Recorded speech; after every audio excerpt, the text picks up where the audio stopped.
أعوذ بالله من الشيطان الرجيم بسم الله الرحمن الرحيم ولو أن أهل الكتاب آمنوا واتقوا لكفرنا عنهم سيئاتهم ولأدخلناهم جنات النعيم۔ اور اگر اہل کتاب ایمان لاتے اور ڈرتے تو ہم دور کر دیتے ان سے ان کی برائیاں اور ان کو داخل کر دیتے نعمت کے باغوں میں۔ وَلَوْ أَنَّهُمْ أَقَامُوا التَّوْرَاةَ وَالْإِنْجِيلَ وَمَا أُنْزِلَ إِلَيْهِمْ مِنْ رَبِّهِمْ لَأَكَلُوا مِنْ فَوْقِهِمْ وَمِنْ تَحْتِ أَرْجُلِهِمْ مِنْهُمْ أُمَّةٌ مُقْتَصِدَةٌ وَكَثِيرٌ مِنْهُمْ سَاءَ مَا يَعْمَلُونَ۔ اور اگر وہ قائم رکھتے توریت اور انجیل کو اور اس کو جو نازل ہوا ان پر ان کے رب کی طرف سے، تو کھاتے اپنے اوپر سے اور اپنے پاؤں کے نیچے سے۔ کچھ لوگ ہیں ان میں سیدھی راہ پر اور بہت سے ان میں برے کام کر رہے ہیں۔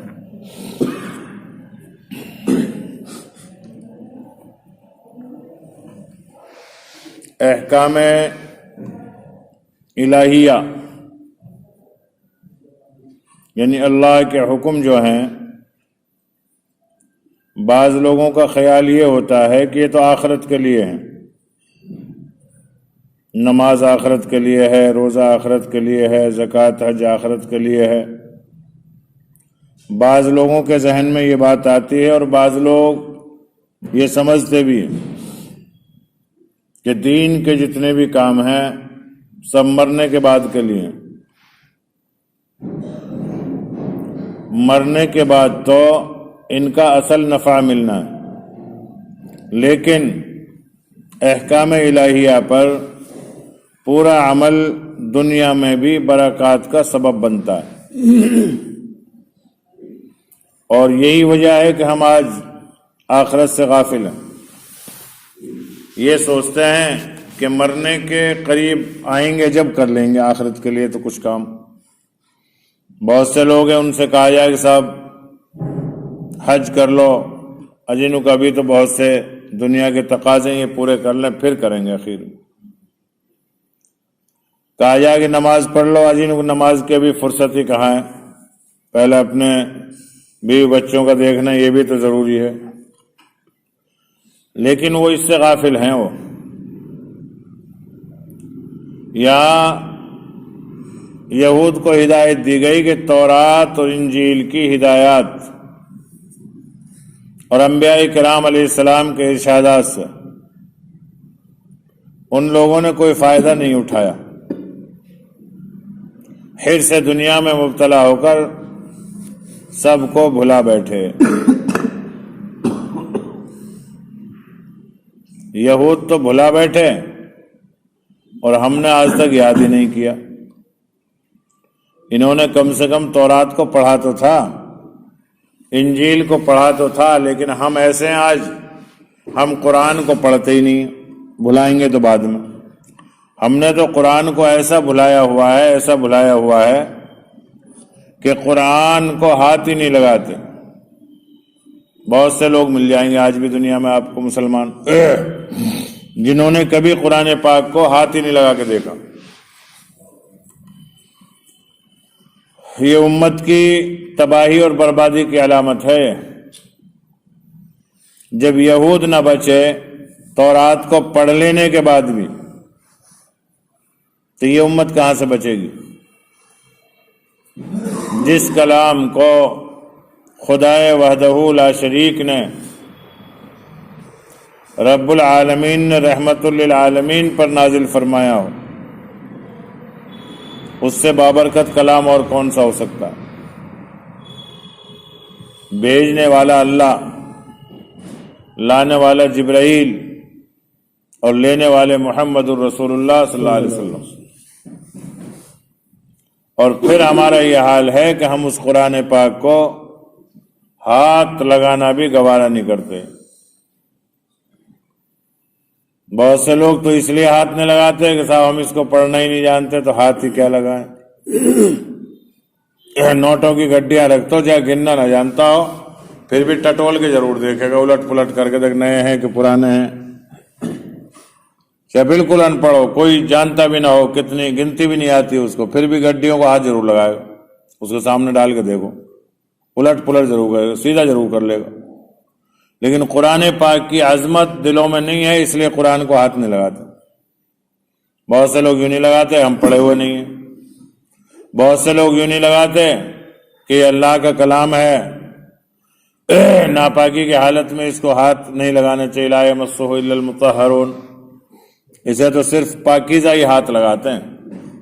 یہ قرآن نے خود بیان فرمایا، اللہ پاکیزہ اس لیے انہوں نے بھیجا، جبرائیل علیہ السلام پاکیزہ اس لیے وہ لے کر آئے، محمد رسول اللہ صلی اللہ علیہ وسلم پاکیزہ اس لیے آپ نے اس کلام کو لیا اور لے کر پھر امت کو دیا۔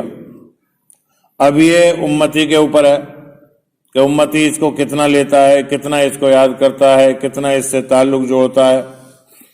بلکہ بعض صوفیاء کرام تو یوں فرماتے ہیں، اگر قرآن آپ پڑھے ہوئے بھی نہیں ہیں نا تب بھی پاکیزہ ہو کر، باوضو ہو کر روزانہ قرآن کھولا کرو۔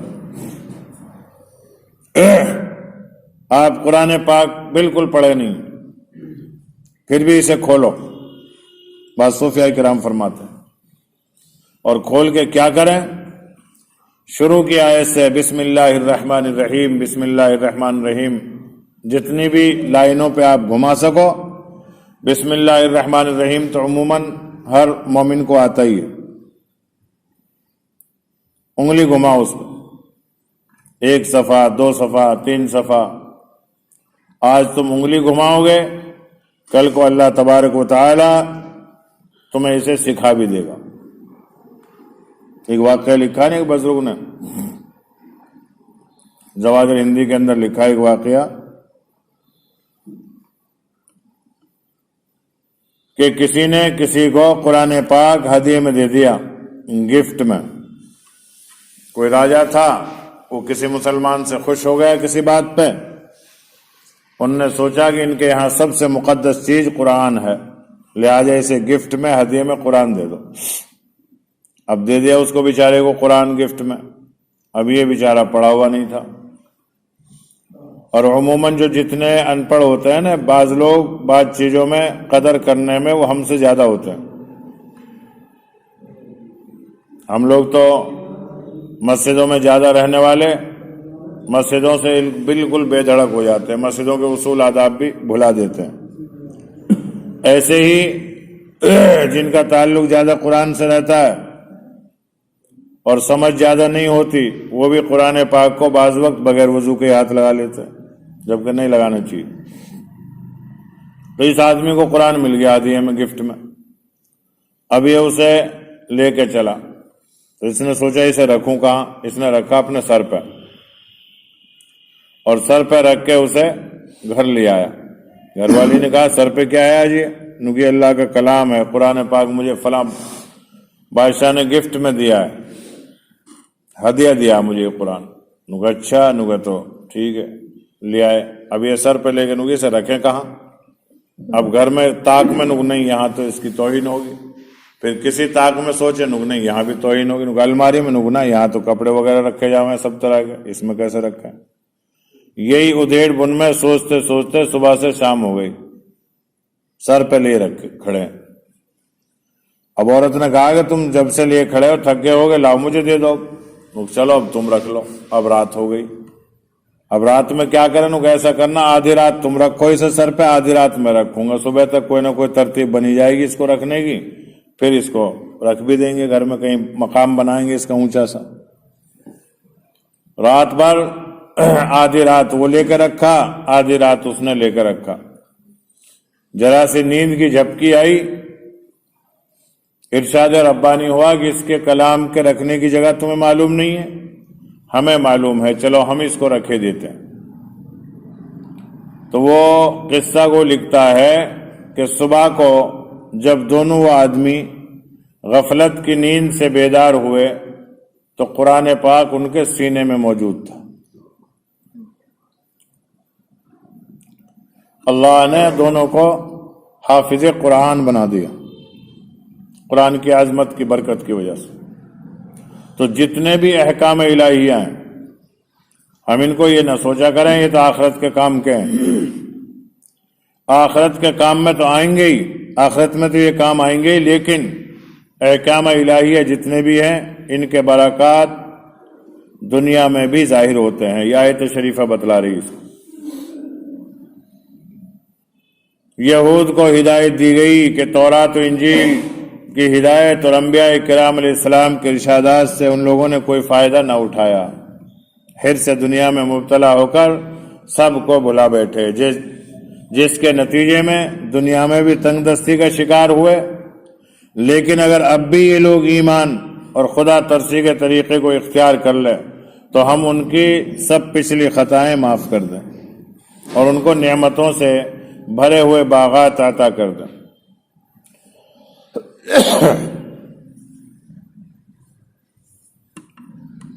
دنیا میں آپ تجربہ کر لیں، قرآن پڑھے ہوئے اور بے پڑھے ہوئے کا، اور قرآن پاک کی خدمت کرنے والے اور قرآن پاک سے دور رہنے والوں کا آپ معائنہ کر لیں۔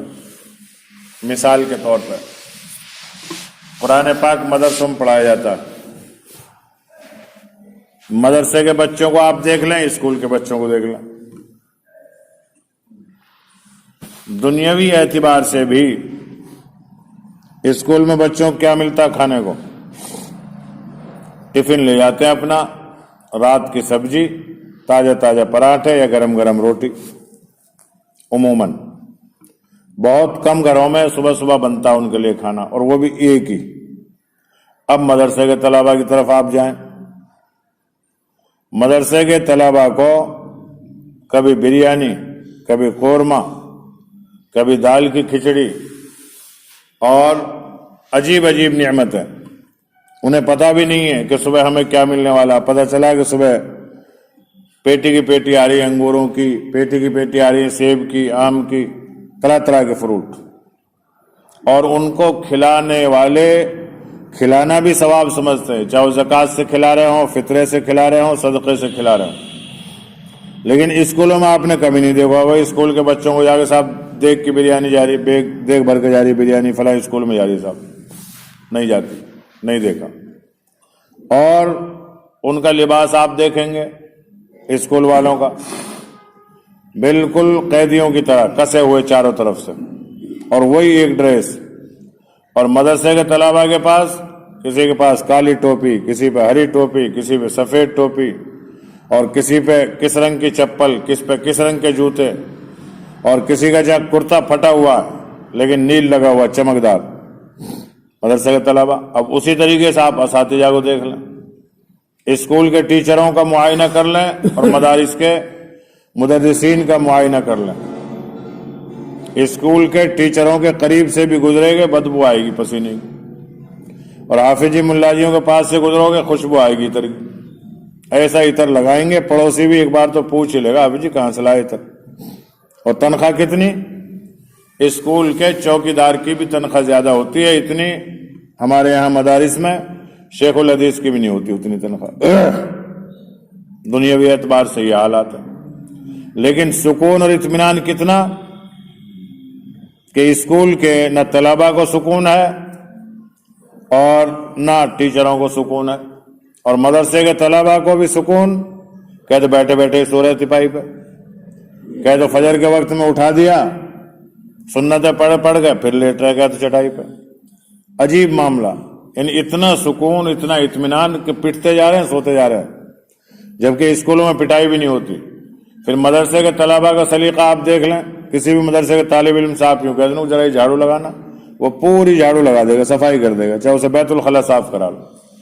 اور اسکول کے کسی بچے سے اگر آپ نے کہہ دیا فوراً شکایت کرے گا اگر جا کے کہ آج مجھ سے ٹیچر نے جھاڑو لگوائی، کل سے نہیں جاؤں گا، اور پھر اس کے اوپر FIR درج ہو جائے گی، بچوں صفائی کیوں کرائی۔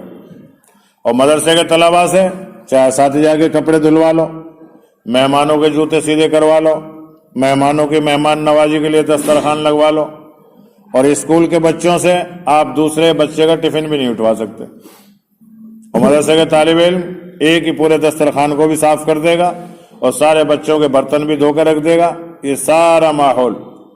تو پتہ یہ چلا کہ یہ احکام الہیہ کو سیکھنے والے یہ ہر طریقے سے وہی رحم و کرم اور وہی اکرام مسلم سیکھتے ہیں جو اصل مقصود ہے۔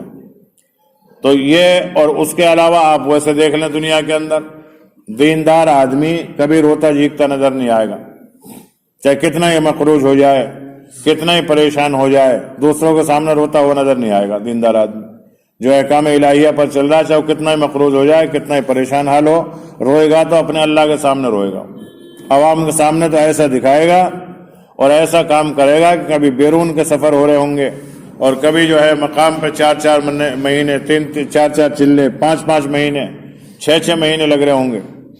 بہت سے ہماری نظروں میں ایسے آدمی ہیں گے کہ گھر پہ نہ بزنس ہے، نہ تجارت ہے، نہ زراعت ہے، نہ ملازمت ہے، اور 6 مہینے اللہ کے دین کے لیے لگا رہے ہوں، اللہ نظام چلا رہا۔ اور بعض لوگ ایسے دیکھے ہم نے کہ 24 گھنٹے پریشان ہیں بیچارے، اور پھر جو ہے کھانے کو بھی وقت پہ نہیں مل رہا، اور جو دین کے کام میں لگے اسے اللہ تعالیٰ عجیب عجیب نعمتیں عجیب عجیب انداز میں عجیب عجیب مقام سے پہنچاتا ہے۔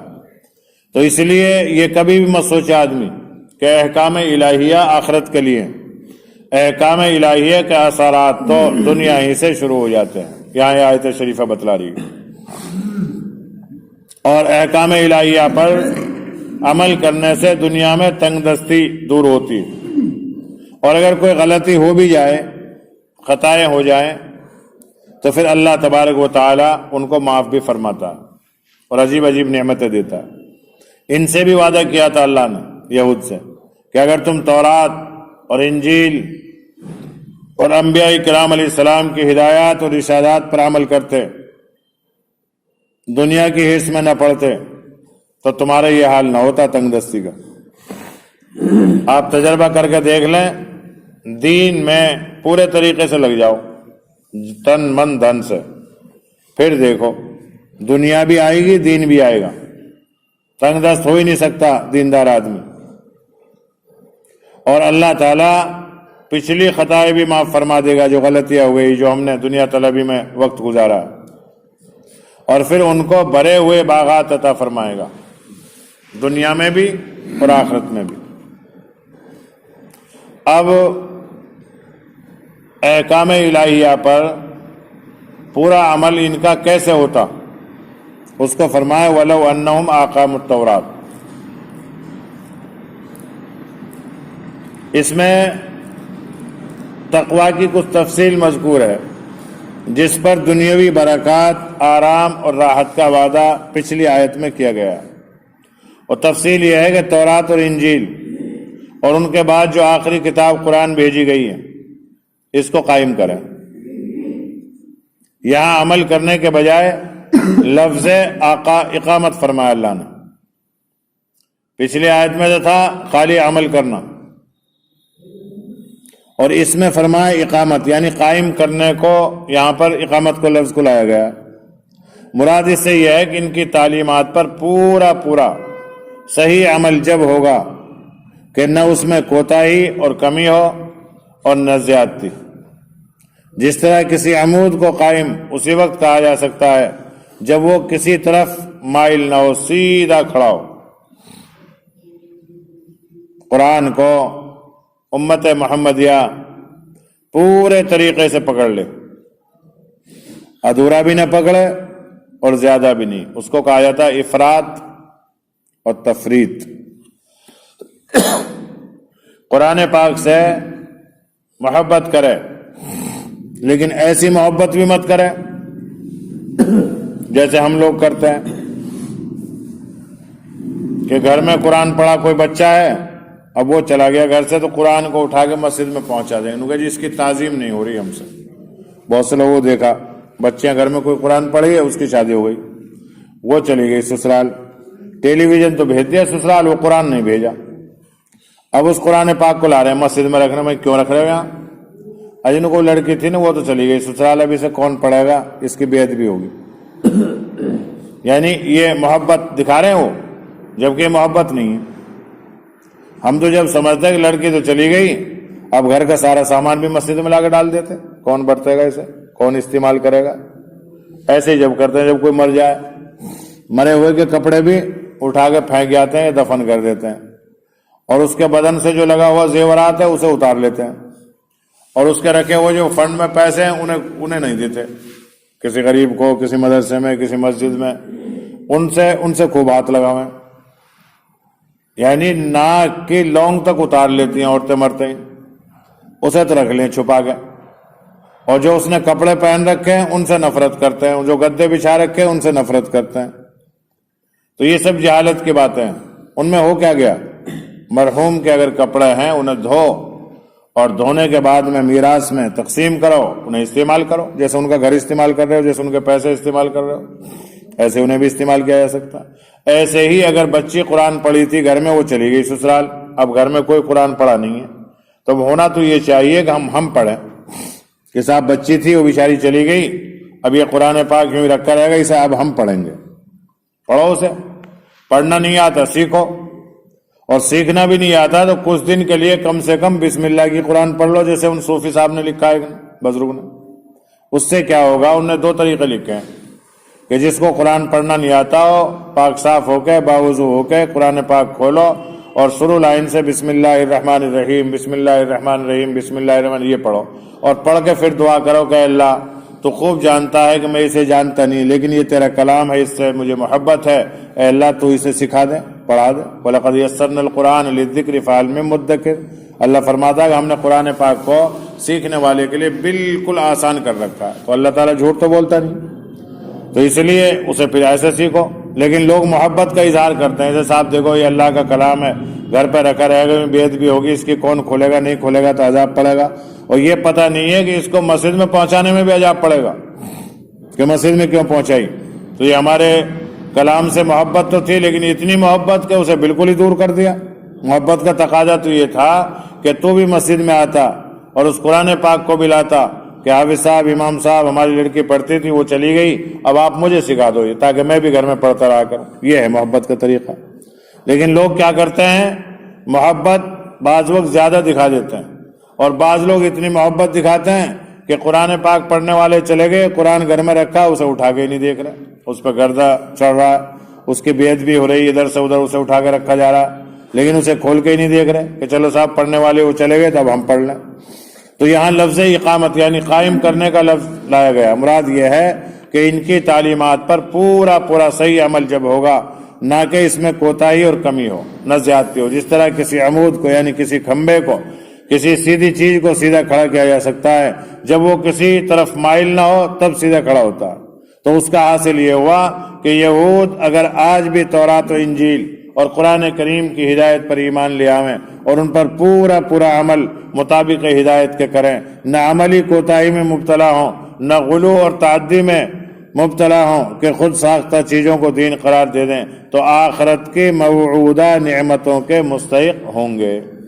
یہ اللہ نے کتنا رحم کرم فرمایا لوگوں پر کہ پچھلی تمہاری غلطیاں کچھ بھی ہو گئی، چاہے تم یہود ہو، نصارہ ہو، یا اور قوم ہو، یا امت محمدیہ کے مسلمان ہی کیوں نہ ہو، پیچھے جو غلطیاں ہو گئی ہیں ان سب غلطیوں کی اللہ تبارک و تعالیٰ سے توبہ استغفار کر لیں، اور دنیا میں بھی پھر اللہ تبارک و تعالیٰ کیا کرے گا؟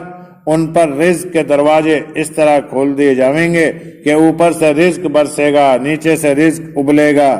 نیچے اوپر سے مراد بظاہر یہ ہے کہ آسانی کے ساتھ مسلسل رزق عطا ہوگا۔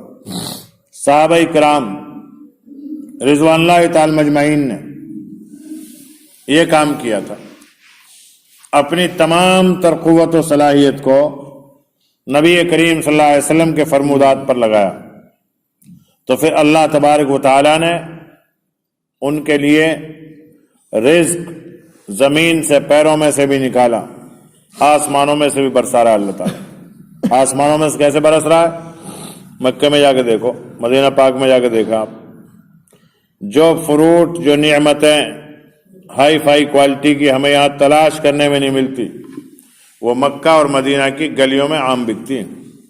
بڑھیا سے بڑھیا فروٹ، بڑھیا سے بڑھیا چیزیں، اور کہاں سے برس رہی ہیں؟ آسمان سے، ہوائی جہاز جا رہی ہے سب۔ ایک رومال لینا تھا ہم نے، وہاں رومال دیکھا تو اس پہ چٹ لگی ہوئی تھی کشمیر کی۔ رومال تو ہم نے وہاں سے لے لیا ہو، ہرا رومال، اس کے بعد میں جو چٹ لگی ایڈریس لگا ہوا تھا اس ایڈریس پہ ہم نے کانٹیکٹ کیا کہ یہ ہمیں یہاں سستا ملے گا. وہاں ملا ہوا 32-33 ریال کا اس وقت جب 16 روپے کا 1 روپیہ چلتا تھا. 1 ریال 16 روپے ملتا ہے. جب وہ 32 ریال کا تھا تو میں نے ہندوستان میں سستا ملے گا. تو جو ہم نے کشمیر والوں سے کانٹیکٹ کیا تو انہوں نے کہا جی ہم تو یہ مال باہر ہی بھیجتے ہیں, یہاں نہیں دیتے. دیکھو اللہ کا نظام بن رہا ہمارے یہاں کشمیر میں. ہرا رومال گرم, اس کو شمع کے کشمیری بولتے ہیں وہ لوگ, اور اردو میں کشمیری چادر بول دیتے ہیں, شال بول دیتے ہیں, چھوٹا ہوتا. تو بنتا یہاں پر ہے. اور وہ کیا کہہ رہے ہیں کہ ہم یہاں نہیں دیتے اسے, یہ تو ہمارا باہر ہی جاتا ہے اور باہر ملتا ہو. تو یہ اللہ کا نظام ہی تو ہے. صحابہ کرام نے محنتیں کی تو اللہ تبارک و تعالیٰ نے ان کی نسلوں کے لیے آسمانوں سے رزق برسا رہا. اللہ ہوائی جہازوں سے جا رہا ہر ملک سے, اور زمینوں سے جو یہاں پر فرمایا کہ تمہارے قدموں کے نیچے سے رزق نکلے گا. آج دیکھ لو آپ, پٹرول اور سونا سب سے زیادہ صحابہ کرام رضوان اللہ تعالی مجمعین کی نسلوں کے قدموں کے نیچے سے نکل رہا ہے. اس وقت ساری دنیا کی سپر پاور طاقت ہے پٹرول, اور وہ سب سے زیادہ نکل رہا ہے اہل عرب کے قدموں کے نیچے. تو یہ ہے مسلسل رزق کا عطا ہونا. اور یہاں مفسرین کرام یہ فرماتے ہیں کہ آسمان سے برسنا, زمین میں قدموں کے نیچے سے نکلنے سے مراد ہے آسانی سے تمہیں رزق ملے گا. اوپر کی آیت میں تو صرف آخرت کی نعمتوں کا وعدہ تھا. اس آیت شریفہ میں دنیا اور دنیاوی آرام و راحت کا وعدہ بھی بڑی تفصیل کے ساتھ بیان فرمایا. اس کی وجہ شاید یہ ہو کہ یہود کی بدعملی اور احکام توریت و انجیل میں تحریف و تعویل اور توڑ مروڑ کی بڑی وجہ ان کی دنیا پرستی اور حرص مال تھی. اور یہ وہ آفت تھی جس نے ان کو قرآن کریم اور نبی کریم صلی اللہ علیہ وسلم کی آیات بینات دیکھنے کے باوجود ان کی اطاعت سے ان کو روکا ہوا تھا. ان کو خطرہ یہ تھا کہ اگر ہم مسلمان ہو جائیں گے تو ہماری یہ چودراہٹ ختم ہو جائے گی, اور دینی پیشوا ہونے کی حیثیت سے جو نذرانے اور ہدایہ ملتے ہیں ان کا سلسلہ بند ہو جائے گا. اللہ تبارک و تعالی نے ان کے اس وسوسہ کو دور کرنے کے لیے یہ بھی وعدہ فرما لیا, اگر وہ سچے طور پر ایمان اور عمل صالح اختیار کر لیں تو ان کی دنیاوی دولت اور راحت میں بھی کوئی کمی نہیں ہوگی بلکہ زیادتی ہو جائے گی. یہ سب کے لیے ہے, یہ خالی یہود و نصارہ کے لیے نہیں ہے. یہود و نصارہ کو یہ ساری نصیحتیں اسی لیے تو کی جا رہی کہ انہوں نے قرآن کریم کو نہیں مانا, نبی کریم صلی اللہ علیہ وسلم کو نہیں مانا, جبکہ کھلی ہوئی نشانیاں ان کے تورات زبور انجیل میں سب لکھے ہوئے تھے, اور وہ جانتے بھی تھے اس چیز کو, جیسا آج ہم اور آپ سب جانتے ہیں کہ دین کا کام ضروری ہے, سب کو پتا ہے, اور اللہ کے راستے میں نکلنا یہ بھی ضروری ہے, اللہ کو راضی کرنا یہ بھی ضروری ہے, نبی کریم صلی اللہ علیہ وسلم کی سنتوں پر چلنا یہ بھی ضروری ہے. ہم سب کو معلوم ہے, لیکن ہماری غفلتیں کیوں ہیں؟ کسی کو بیوی کی غفلت, کسی کو بچوں کی طرف سے غفلت, کسی کو دکان کی وجہ سے غفلت, اور کسی کو ملازمت کی وجہ سے غفلت, اور کسی کو خالی نفس پرستی کی وجہ سے غفلت کہ صاحب کیا کریں, جماعت میں جانے کو من تو خوب کرتا چاہتا دل, لیکن کیا کریں صاحب وہاں نیچے لیٹنا پڑتا ہے, چارپائی ملتی ہے. اب بتاؤ, خالی ایک چارپائی کی وجہ سے اللہ کے راستے میں نہیں نکل رہا.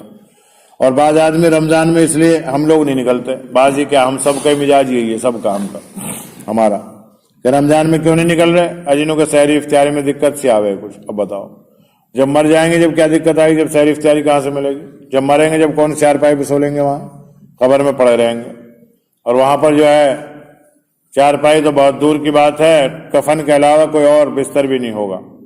بعض لوگ اس لیے نہیں جاتے کہ صاحب وہاں جماعت میں جائیں گے کھانے پینے کی ترتیب نہیں بنتی. یہ سارے کے سارے ایسے عذر اور بہانے ہیں کہ خالی عذر ہی ہیں, ان کا کوئی صحیح معنی میں معقول کوئی جواب نہیں. اس کا جواب دیا کرتے تھے مولانا عمر پالن پوری کہ لوگ یوں کہتے ہیں کیوں کا جواب کچھ نہیں ہے, تو مولانا عمر صاحب فرماتے تھے کیوں کا جواب ہے نیت. ہر جگہ کوئی بھی آدمی کہے فلاں کام کیوں ہوا, نیت کی وجہ سے ہوتا ہے. نیت میں فطور آتا ہے تب جا کے کام بگڑتا ہے, نیت میں خرابی آتی ہے کہیں بھی. مولانا عمر صاحب فرماتے تھے کہ لوگ کہتے ہیں کیوں کا کوئی جواب نہیں ہے, تو مولانا فرماتے تھے کیوں کا جواب ہے نیت. کہ یہ کام کیوں نہیں ہوا، نیت میں نہیں تھا، یہ کام کیوں کیا، نیت ایسی تھی کرنے کی، یہ کام کیوں ہوگا، میری نیت میں ہی ایسا ہے۔ تو ہر جگہ کیوں کا جواب نیت ہوتا ہے۔ تو ہماری نیت ہی ابھی کمزور ہے، اور جس دن نیت مضبوط ہو جائیں گی اس دن ہمارے لیے چلہ 4 مہینہ 6 مہینہ بیرون یہ کچھ بھی مشکل نہیں۔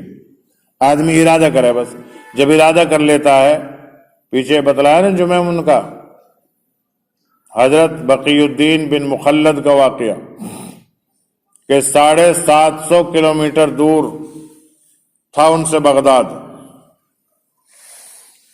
جب ایک آدمی سے پوچھے نا بھائی مجھے بغداد جانا ہے، امام احمد بن حنبل کے یہاں علم حدیث سیکھنا ہے، میں کہاں پر ہوں اس وقت، کشتی نے ان کو تھپیڑوں میں لا کے ایسی جگہ پھینک دیا جو کچھ پتہ ہی نہیں تھا انہوں نے کہا بغداد یہاں رکھا ہے۔ کتنا دور ہے؟ 750 میل ہے۔ 750 میل تو کچھ بھی نہ، اسے تو پیدل ہی سفر طے کر لوں گا میں۔ گٹھڑی اٹھائی سر پہ، اور 750 میل کا کتنا بنتا ہے؟ 1 میل میں 1.5 کلومیٹر ہوتا ہے، 1150 کلومیٹر ہو گئے۔ اور یوں کہہ رہا ہے 1150 کلومیٹر نہ رہا، یہ بھی کوئی دور ہے، یہ تو میں پیدل ہی سفر طے کر لوں گا، اس میں سواری واری کوئی ضرورت ہے کیا مجھے؟ اور پھر پیدل سفر طے کیا، نہ کوئی سواری اور نہ کوئی اسباب، صرف ایک گٹھڑی ہے، اس میں کچھ کپڑے ہے، جو بھی کچھ ہوگا اس کا توشے کا سامان۔ اب ظاہر سی بات ہے 1150 کلومیٹر کے لیے ان کے پاس کوئی پراٹھے تو ہوں گے نہیں اس میں، ٹفن تو ہوگا نہیں اس میں، اب جو بھی کچھ ہوگا اس وقت کا کل ملا کے وہ 1150 کلومیٹر کا سفر پیدل طے کر لیا، صرف کائی کے لیے کہ علم حدیث مجھے سیکھنا ہے، اس کے لیے۔ تو ہماری تو جماعتیں 750 کیا 1100 کیا اتنے کلومیٹر بھی نہیں چلتی۔ پیدل کی جماعتیں بھی جو ہوتی ہیں ان کے لیے 5 کوشا کہتے تھے پہلے انہیں، کہ 5 کوشا کی جماعت جاری، یعنی 5 کوس تک کا سفر پہلے طے ہوتا تھا صرف پیدل۔ 5 کوسا، 5 کوس کے اندر اندر پیدل 3 دن کی جماعتیں پیدل کام کیا کرتے۔ ہم والد صاحب کے ساتھ کئی بار آئے یہاں، یہ سرولیا ننگلا اٹاور ننگلا، ادھر سے آوے 16 کی طرف سے پیدل ڈوڑوں پہ چلتے چلتے سیکھتے سکھاتے، اور پھر پیدل چل چل کے یہاں بھیڑو کے ہو کے بمبا، پھر یہاں اٹاور ننگلا سرولیا ننگلا کھٹیلا سرا سے پیدل جماعتیں یہاں آتی تھی۔ 5 کوسا کہے اس وقت انہیں 5 کوسا کی جماعت، 5 کوس تک 5 یا 15 کلومیٹر قریب سفر ہوتا تھا پہلے۔ لیکن اس بزرگ نے شیخ بقی الدین ابن مخلد نے 1150 کلومیٹر کا سفر پیدل کیا، صرف قرآن اور علم حدیث کو، قرآن نہیں علم حدیث کو حاصل کرنے کے لیے۔ اور ہمارا مزاج یہ ہے کہ 3 دن بھی ہم سے دشوار ہو جاتے ہیں لگانے۔ اللہ تعالی ہم سب کی اس کمی کو دور فرمائے۔ اس پہ